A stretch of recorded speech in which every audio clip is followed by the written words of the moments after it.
go ahead and transition to the 49ers versus Seahawks recap. Um, Mike, do you seem to remember a time this season where the Niners were on a 3-game losing streak? I do. It feels like Do you forever ago, doesn't it? do you seem to remember a lot of Niner fans freaking out during that period? And I came onto this podcast and said there's literally no reason to freak out. Nope, don't remember. No, I'm just playing. I Yeah, absolutely do remember. It seems because I like you know were how right. this shit goes. It I know seems how this like you shit were right, goes. Mike. Now, let me do you one better. Do you seem to remember a time where the Seahawks ate turkey at the 49ers 50-yard line on Thanksgiving in 2014? As I I remember beg. it like it was yesterday. I do. But you know what was the other day in reality? Thanksgiving. Christian McCaffrey and George Kittle and all these Niner stars eating turkey on the Seahawks logo. I mean, it's really not that big of a deal, but it's the symbolism behind it because of, like I said earlier in the pod, I'm traumatized as a Niner fan. Forget the Seahawks, dude. I don't like the Seahawks.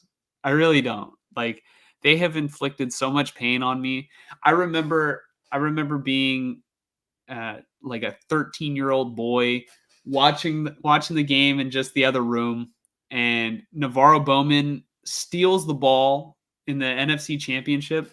He rips the ball away from the receiver and then like completely gets his leg demolished, and they still called it Seahawks ball and it wasn't reviewable.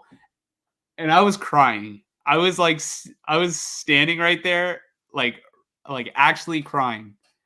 This team has absolutely like aged me. For reference, what grade were you in school? I was a Probably freshman middle in high school. school. Oh, okay, yeah, yeah, I think I was a freshman in high school at that point. I was a wee lad, yeah.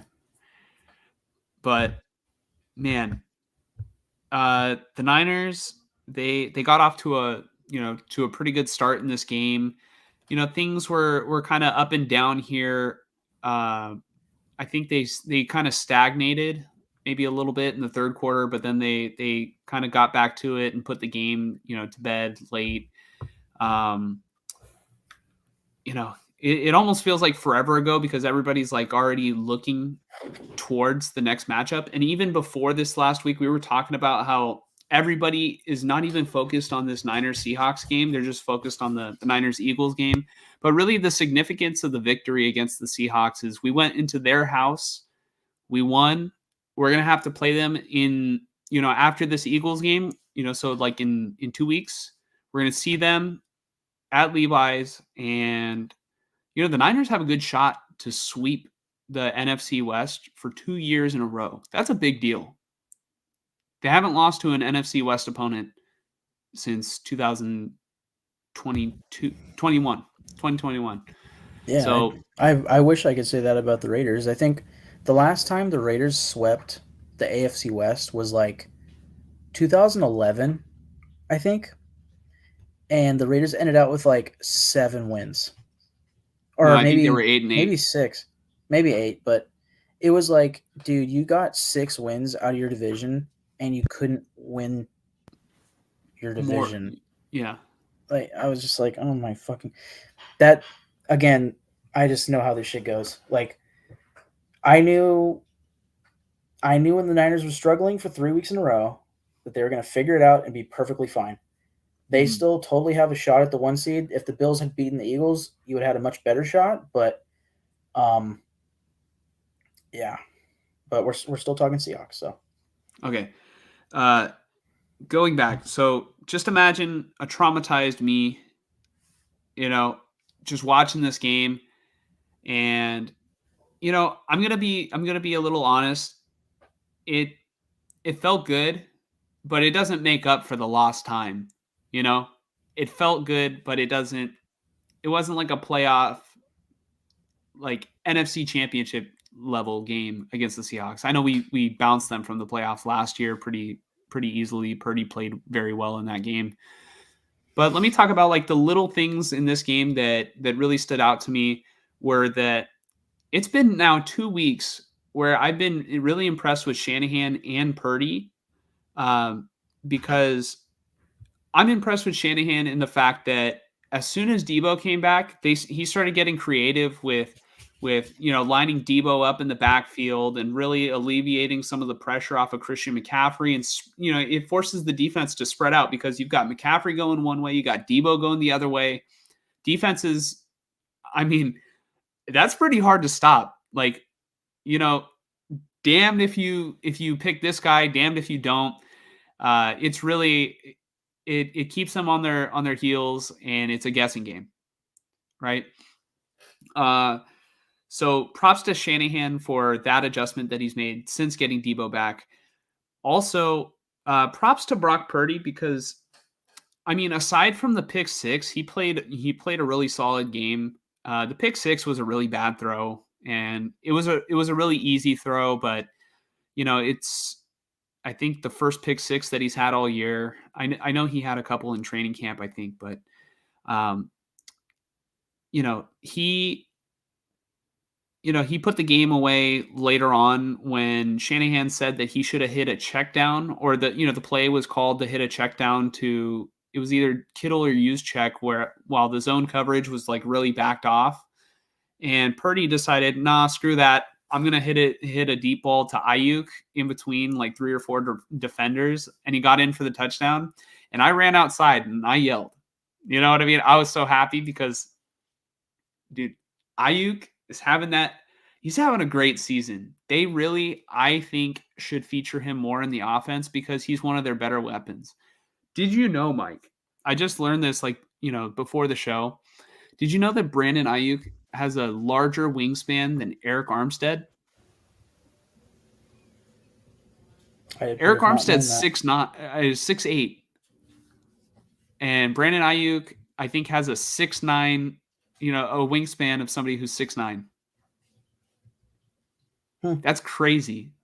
Yeah. But he's got great hands. He might drop a ball here and there. It's kind of rare. I know there was that one play that sort of jumps to mind where a ball hit him like right in the helmet, and he wasn't able to come down with it. And there's also that other play during the playoffs against the Seahawks where Purdy made what would have been like one of the best plays of the year last year, where he's like shaking off defenders and then like stops and throws that ball to the back of the end zone. It was a dime, and Ayuk didn't catch it.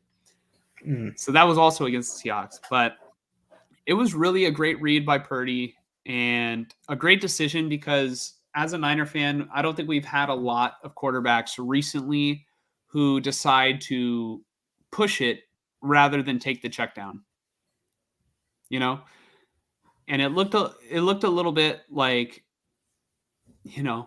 this guy is really improving. Over the past 2 weeks, he's been hitting throws like the throw last week to Ayuk.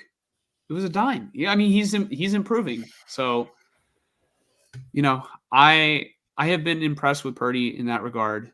As for the pick six, he can make a better throw. He will make a better throw.